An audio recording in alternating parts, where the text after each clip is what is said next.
Hello दोस्तों, स्वागत है आपका हमारी इस नई वीडियो में। आप देख रहे हैं आपका अपना यूट्यूब चैनल अप्रेंटिसशिप गाइड, जिसमें है ऑल अबाउट अप्रेंटिसशिप ट्रेनिंग।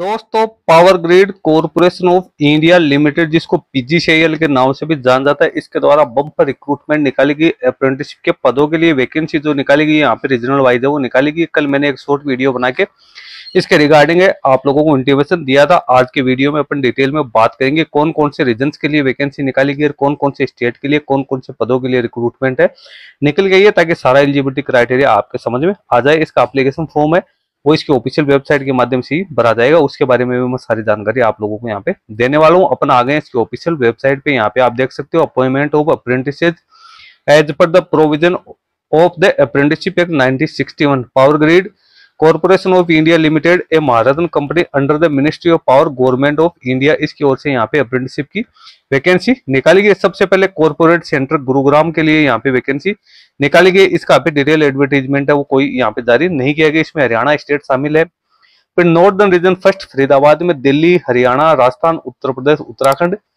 के स्टेट शामिल है, जिसका एडवर्टीजमेंट आपको यहाँ पे दिया हुआ है। फिर नॉर्दर्न रीजन सेकंड जम्मू, इसमें जम्मू एंड कश्मीर, पंजाब, हरियाणा, चंडीगढ़, हिमाचल प्रदेश, लद्दाख रीजन शामिल है। फिर नॉर्दर्न रीजन थर्ड, इसमें लखनऊ, इसमें उत्तर प्रदेश, उत्तराखंड के लिए वैकेंसी निकाली गई। ईस्टर्न रीजन पटना में बिहार, झारखंड को शामिल किया गया। ईस्टर्न रीजन सेकंड कोलकाता में वेस्ट बंगाल और सिक्किम स्टेट को शामिल किया गया है।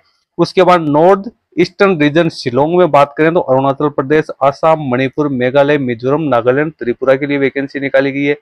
उड़ीसा प्रोजेक्ट भुवनेश्वर में उड़ीसा के कैंडिडेट्स के लिए रिक्रूटमेंट निकाली गई है। फिर वेस्टर्न रीजन फर्स्ट नागपुर की बात करें तो महाराष्ट्र, छत्तीसगढ़, मध्य प्रदेश, गोवा के लिए वैकेंसी निकाली गई है। वेस्टर्न रीजन सेकंड वडोदरा में, गुजरात, मध्य प्रदेश के लिए एडवर्टीजमेंट वो जारी किया गया है।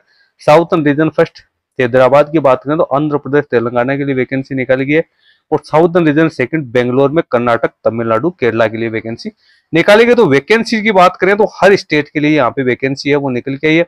इंपोर्टेंट डेट्स आप देख सकते हो, 15 सितंबर 2025 से लेकर 6 अक्टूबर 2025 के बीच में कैंडिडेट अपना एप्लीकेशन फॉर्म है वो सबमिट कर सकते हैं। एलिजिबिलिटी क्राइटेरिया का बात करें तो जो भी एजुकेशन क्वालिफिकेशन जो इसमें बताई गई है, यानी कैंडिडेट का फाइनल एग्जाम का रिजल्ट यहाँ पे डिक्लेयर होना जरूरी है, वो कैंडिडेट इसमें अपना एप्लीकेशन फॉर्म सबमिट कर सकते हैं। इसके साथ ही कैंडिडेट अब ऑनलाइन एप्लीकेशन फॉर्म भरने की जो लास्ट डेट है उसकी पिछले 2 साल के अंदर अंदर पास आउट होना जरूरी है। पिछले 2 साल में जिन्होंने एग्जामिनेशन पास आउट किया वही कैंडिडेट इसमें एलिजिबल माने गए। और कैंडिडेट मेडिकल फिट भी यहाँ पे होना जरूरी है। कौन कौन इसमें एलिजिबल नहीं है? ऐसे कैंडिडेट जिनके फाइनल एग्जाम का रिजल्ट अभी डिक्लेयर नहीं किया गया वो इसमें एप्लीकेशन फॉर्म सबमिट नहीं कर सकते हैं। जिनकी एज 18 वर्ष अभी कंप्लीट नहीं हुई है ऐसे कैंडिडेट इसमें एप्लीकेशन फॉर्म नहीं भर पाएंगे। जिनकी ऑलरेडी कहीं से ट्रेनिंग चल रही है, जिनकी ट्रेनिंग कंप्लीट हो चुकी है, तो ऐसे कैंडिडेट भी इसमें अपना एप्लीकेशन फॉर्म सबमिट नहीं कर पाएंगे। इसके साथ ही 1 साल का से ज्यादा जिसके पास वर्क एक्सपीरियंस है तो वो भी इसमें अपना एप्लीकेशन फॉर्म है वो सबमिट नहीं कर पाएंगे। अब एप्लीकेशन फॉर्म किस प्रकार से फिलअप करना है, तो इसके लिए सबसे पहले कैंडिडेट को एनएपीएस पोर्टल पे जाके अपना रजिस्ट्रेशन करना है। किन किन कैंडिडेट को करना है? HR executive, CSR executive, business development executive, law executive, PR assistant, Rajbhasha assistant, library professional assistant, ITI electrician वाले कैंडिडेट है उनको तो रजिस्ट्रेशन होना चाहिए अप्रेंटिसशिप इंडिया पोर्टल पे। और जिन कैंडिडेट के पास में डिग्री डिप्लोमा है इंजीनियरिंग स्ट्रीम में, ऐसे कैंडिडेट का एनएटीएस 2.0 के ऊपर रजिस्ट्रेशन होना जरूरी है। सबसे पहले तो आपको रजिस्ट्रेशन करना है और कंप्लीट अपने डॉक्यूमेंट अपलोड करने, प्रोफाइल आपकी 100% अपलोड यहाँ पे होनी जरूरी है। इसके साथ ही उसके बाद में कैंडिडेट को स्टेप सेकंड है उसको फॉलो करना है। उसके लिए यहाँ पे आपको लिंक दिया हुआ है क्लिक हियर का, तो इसके ऊपर आपको सिंपली क्लिक करना है। जैसे आप इसके ऊपर क्लिक करोगे तो यहाँ पे नया पेज ओपन हो जाएगा। उससे पहले मैं आपको एक चीज बता दूं, यहाँ पे न तो किसी प्रकार की कोई एप्लीकेशन फी लागू की गई है, न ही रिटर्न एग्जाम लिया जाएगा और न ही यहाँ पे कैंडिडेट है उसका इंटरव्यू कंडक्ट किया जाएगा। यानी कैंडिडेट का सिलेक्शन यहाँ पे प्योरली मार्क्स बेसिस होने वाला है। वैकेंसीज की अपन यहाँ पे बात करें तो वैकेंसीज के लिए यहाँ पे सारी डिटेल्स है वो आप लोगों को यहाँ पे दे रखी है। वैकेंसीज है आप यहाँ पे चेक कर सकते हैं। जैसे मैं यहाँ पे एंट्रीज की बात करूँ तो यहाँ पे जिसमें 500 एंट्री है वो यहाँ पे सिलेक्ट कर लेता हूँ। तो इसमें कौन कौन से पदों के लिए कितनी कितनी वैकेंसी निकाली गई वो सारी जानकारी है आपको डिटेल्स के अंदर यहाँ पे देखने को मिल जाएगी। आप यहाँ पे चेक है वो कर सकते हो किस किस पदों के लिए कितनी कितनी वैकेंसी है वो यहाँ पे निकल गया। ये इसमें रीजन वाइज सीरियल नंबर आपको देखने को मिलेगा, पोस्ट आईडी, ट्रेड आप लोगों को दिया हुआ है, रीजन दिया हुआ है, स्टेट दिया हुआ है, एप्लीकेशन फॉर्म भरने की फर्स्ट डेट और लास्ट डेट दे रखी है, टेंटेटिव वैकेंसी है वो कितने कितने दे रखी है। आगे आपको ईमेल आईडी दे रखी है, यदि आपको किसी प्रकार का कोई कॉन्टेक्ट है वो करना है तो आप इस ईमेल आईडी के जरिए है वो कांटेक्ट कर सकते हो। वैकेंसी जितनी भी स्टेट के लिए यहाँ पे निकाली गई है, ग्रेजुएट पास आउट के लिए यहाँ पे जो वैकेंसी निकाली गई उसकी वैकेंसीज आपको यहाँ पे दे रखी है। डिप्लोमा पास आउट कैंडिडेट्स के लिए जो वैकेंसी निकालेगी उसकी डिटेल्स आपको दे रखी है। इसके साथ ही यहाँ पे जो 12th पास आउट कैंडिडेट है उनके लिए जो वैकेंसी निकाली गई उसकी डिटेल्स भी आपको यहाँ पे दे रखी है। आप स्टेट वाइज वैकेंसी चेक कर सकते हो। फिर आपको आगे नीचे दिया हुआ क्लिक हियर टू अप्लाई, तो आपको इसके ऊपर सिंपली क्लिक करना है। इस पे आप जैसे क्लिक करोगे तो यहाँ पे कुछ इंपॉर्टेंट गाइडलाइंस है। सबसे पहले वो देखने को मिलेगी क्या क्या डॉक्यूमेंट्स आपको अपलोड करने हैं।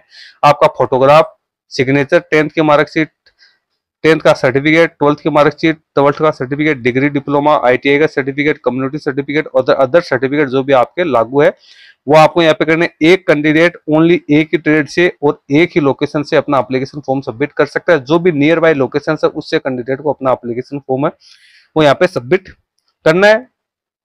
नीचे फिर आपको अपने रजिस्ट्रेशन नंबर है वो एंटर करने हैं। यहाँ पे आपको जो एनएटीएस या जो भी बोर्ड या एनएपीएस पोर्टल के रजिस्ट्रेशन नंबर है वो एंटर करने हैं। फिर यहाँ पे आपको ये टिक मार्क करना है। उसके बाद आपको सबमिट है वो यहाँ पे करना है। जैसे आप सबमिट करोगे तो आपकी यहाँ की प्रोसीडिंग है वो आगे है वो चल जाएगी। उसके बाद में आप अपना रजिस्ट्रेशन है वो यहाँ से कंप्लीटली है वो कर सकते हैं। अब यदि आपको मान लो लॉगिन करना, आपका रजिस्ट्रेशन कंप्लीट हो चुका है तो आपको यहाँ पे क्लिक हियर टू लॉगिन का ऑप्शन दिया है, इसके ऊपर आपको सिंपली क्लिक करना है। इस पे आप जैसे क्लिक करोगे तो यहाँ पे लॉगिन का पेज है वो ओपन हो जाएगा। यहाँ से आप अपना लॉगिन करके और जो कैप्चा डाल के और ओटीपी प्राप्त करके और अपना एप्लीकेशन फॉर्म है वो फिलअप कर सकते हो। एप्लीकेशन को एडिट का ऑप्शन है तो आप इसको एडिट भी कर सकते हो। और यदि चेकआउट का आपको कुछ चेक करना है डिटेल्स तो आप यहाँ से चेक भी कर सकते हो। दोस्तों वैकेंसी आपको यहाँ पे जो भी दे रखी है वो आप यहाँ से चेक कर सकते हो। कौन सी लोकेशंस के लिए और कौन सी रीजन्स के लिए आपको अपना एप्लीकेशन फॉर्म सबमिट करना है वो आपको यहाँ पे देखना है। उसके बाद मान लो आपको डाउनलोड करना है किसी का भी, आपको एलिजिबल मान लो आपको यहाँ पे उत्तर प्रदेश उत्तराखंड का नॉर्दर्न रीजन 3rd के लखनऊ के लिए एप्लीकेशन फॉर्म सबमिट करना, तो इसका एडवर्टीजमेंट दिया हुआ इसके ऊपर आपको क्लिक करना है। जैसे आप यहाँ पे क्लिक करोगे तो इसका एडवर्टीजमेंट है वो डाउनलोड होकर आपके सामने आ जाएगा। इसमें लिखा हुआ आ जाएगा जो भी आपका रीजन है, northern region transmission system 3rd। इसमें आपको वैकेंसीज है वो स्टेट वाइज देखने को मिल जाएगी। तो स्टेट वाइज इसमें IT electrician, diploma electrical, diploma civil, graduate electrical, graduate computer science, graduate civil, HR executive, CSR executive, law executive के पदों के लिए टोटल वैकेंसी है वो यहाँ पे निकल गई। आईटीआई पास आउट में ओनली यहाँ पे है वो वैकेंसी जो निकाली गई इलेक्ट्रीशियन ट्रेड के लिए निकाली गई। ट्रेनिंग के लोकेशंस कहाँ रहेगी वो भी आप यहाँ पे चेक कर सकते हो। उसके लिए क्या क्या एजुकेशन क्वालिफिकेशन है वो रखी गई वो भी आपको यहाँ पे दे रखिए। आईटीआई इलेक्ट्रीशियन में आपके पास में आईटीआई होनी जरूरी है, डिप्लोमा इलेक्ट्रिकल में डिप्लोमा होना जरूरी है, डिप्लोमा सिविल में भी डिप्लोमा, ग्रेजुएट इलेक्ट्रिकल में बीई बीटेक या बीएससी की क्वालिफिकेशन, इंजीनियरिंग स्ट्रीम में ग्रेजुएट सिविल में बीई बीटेक बीएससी की क्वालिफिकेशन, एचआर एग्जीक्यूटिव में MBA, post graduation diploma, personal management industrial relationship की क्वालिफिकेशन होनी जरूरी है। सीएसआर एग्जीक्यूटिव में सोशल वर्क या रूरल डेवलपमेंट में आपके पास मास्टर की डिग्री होनी जरूरी है। लॉ एग्जीक्यूटिव में एलएलबी की डिग्री होनी यहाँ पे जरूरी है। इसके साथ ही स्टाइफंड भी आप देख सकते हो।